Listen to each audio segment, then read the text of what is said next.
Okay, let's begin.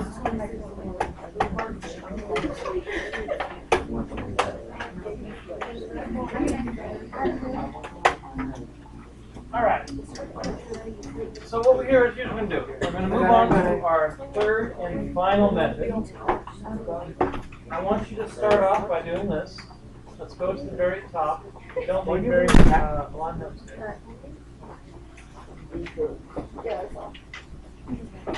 Start off by writing this. X equals negative b all over and make it a long fraction. 2a, negative b over 2a, right? And this is what we know. This is what we know as the axis of symmetry. I'm abbreviating it on the homework as ALS. Axis of symmetry. That's the first coordinate, right, in the vertex. That's what negative b over 2a was. It gives you the center of the graph. X equals negative b over 2a. So, some of you probably remember, this is actually negative b over 2a, part of a much bigger formula, which also includes this. This plus or minus sign, which is just the plus or minus sign stacked vertically, also on top. Plus or minus the square root of squared minus 4ac. So this highlighted part is called the axis symmetry. This other part inside the square root is the name of the worksheet. It's called the discriminate.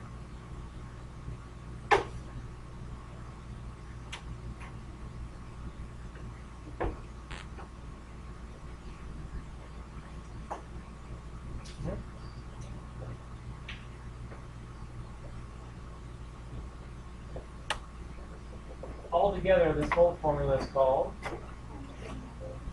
quadratic formula. So we take the axis symmetry formula and we take the discriminant, add in the plus or minus square root part, get a formula called the quadratic. So we spent a lot of time calculating the axis symmetry, exposing weaknesses of signs, that if you say b equals 3, when b really equals negative 3, then this comes out completely wrong, and the graph is completely opposite in the wrong place. And it's going to be the same thing here. We're just going to practice calculating b squared minus 4ac to make sure we're calculating that correct. And then Friday, tomorrow, we'll practice doing the whole thing all together. But if we can do just the axis symmetry correct and do just the discriminant correctly, the whole thing will not be a problem. Really, it just has to do with signs and things like that. We're careful in our work, we don't have any issues. All right. Fair warning, what we're going into does require a lot of writing. Okay? So, what I don't want you to do, though, is at the end of this chapter say, well, I had to write a lot, that's why I didn't get it right. I know how to do the math, I just didn't want to show work, and that's why I'm not passing. Okay, so don't become lazy because there's a lot of writing involved. Just tell yourself, like, yeah, it takes longer, but it'll get done. It'll get done correctly if I take my time. It'll just get done if you rush through it. So let's get started. Calculate b squared minus 4ac for all of these. I'll talk about what this means here, how many solutions later. But you notice how this formula has A, B, and C, not in that order, but it has all three. So we have to know more than just B and A, like we did with the axis of symmetry. So what is A equal? B equals? And C equals? Negative 2. And failure to put the negative on either one of those will give you a completely wrong answer. All right. Calculate it. I want you to use these parentheses. For plugging in, there's so many different negatives and possibilities of mistakes. Using parentheses eliminates those. So that's the first thing. The second thing, just don't get distracted and put the wrong variable in the wrong place. This is alphabetical order, A, B, C.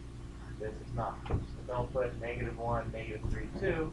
we have to put B goes first, -3, and then A, -1, and then -2. So we have to go from here to here, and then back down. B to A, back down to C. So it's doing 3, -1, -2, 3, -1. And then order of operations, -3 squared, do the exponents first. And then multiply from left to right.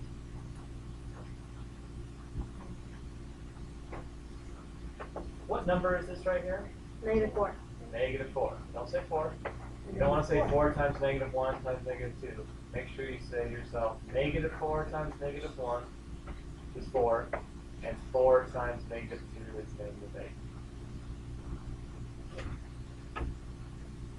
And then get positive.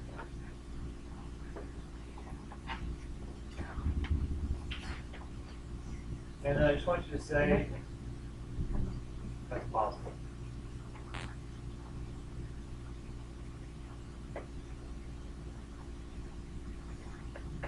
Now, what's the deal with this? That has to do with having solutions, which we'll talk about tomorrow. But for all of these, I want you to get your answer and then do this like arrow right here and say whether is it positive, is it negative, or it could be 0. That's the third type of number. We have positive, negative, and we have 0. And this is going to tell us how many solutions. And so you can probably put it all together. This formula up here gives us the same exact information as factoring and completing the square. So if I took this problem that we did for factoring, A is 1, B is 11, C is -24, plugged it into the formula, what's my answer going to be? -8, -3. So this is yet just going to be another way of getting the same answers. The thing with the quadratic formula is it works all the time, no matter what. We have no solutions, we have any type of graph.